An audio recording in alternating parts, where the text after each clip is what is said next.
সরকার উগ্রবাদ ও মৌলবাদকে প্রশ্রয় না দিয়ে উদার গণতান্ত্রিক বাংলাদেশ প্রতিষ্ঠা করতে চায়, এমনটাই জানালেন স্থানীয় সরকার মন্ত্রী মির্জা ফখরুল ইসলাম আলমগীর। রাজধানীতে আজ সংখ্যালঘুদের এক অনুষ্ঠানে তিনি আরও বলেন, মুক্তিযুদ্ধের চেতনায় দেশ এগিয়ে যাবে এবং সব সম্প্রদায়ের মানুষের অধিকার নিশ্চিত করা হবে। সংখ্যালঘুদের সুরক্ষা ও নিরাপত্তা বিধান শিরোনামে শুক্রবার রাজধানীর ডিপ্লোমা ইঞ্জিনিয়ার্স ইনস্টিটিউশন মিলনায়তনে মতবিনিময় সভা ও প্রতিনিধি সম্মেলনের আয়োজন করে সম্মিলিত সনাতন পরিষদ। এতে প্রধান অতিথি হিসেবে অংশ নেন স্থানীয় সরকার মন্ত্রী মির্জা ফখরুল ইসলাম আলমগীর। বিএনপি মহাসচিব বলেন, দেশে ধর্মের নামে বিভাজন সৃষ্টির কোনো সুযোগ নেই। সরকার একটি উদার রাষ্ট্র গঠন করতে চায়। এখানে বিভাজনের প্রশ্ন কখনোই আসা উচিত নয়।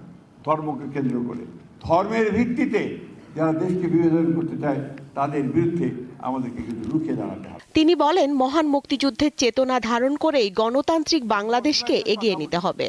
যারা ৭১কে ভুলে যেতে চায় বা ভুলিয়ে দিতে চায় তারা কখনো বাংলাদেশে বিশ্বাস করে না।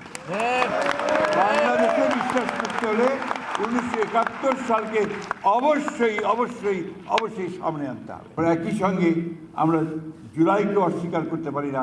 আমরা এখানে উগ্রবাদকে প্রশ্রয় দিতে পারি না, মৌলবাদকে প্রশ্রয় দিতে পারি না। আমরা এখানে একটা উদারপন্থী গণতান্ত্রিক বাংলাদেশ আমরা নির্মাণ করতে চাই। সংখ্যালঘু সম্প্রদায়ের মানুষের জীবন, সম্পদ ও ধর্মীয় অধিকার রক্ষায় সরকার সতর্ক রয়েছে বলেও জানান মির্জা ফখরুল ইসলাম আলমগীর। সকল ধর্মের সকল মানুষের অধিকারকে সুরক্ষার জন্য, তাদের সম্পদকে সুরক্ষার জন্য সব রকম ব্যবস্থা আমরা গ্রহণ করেছি।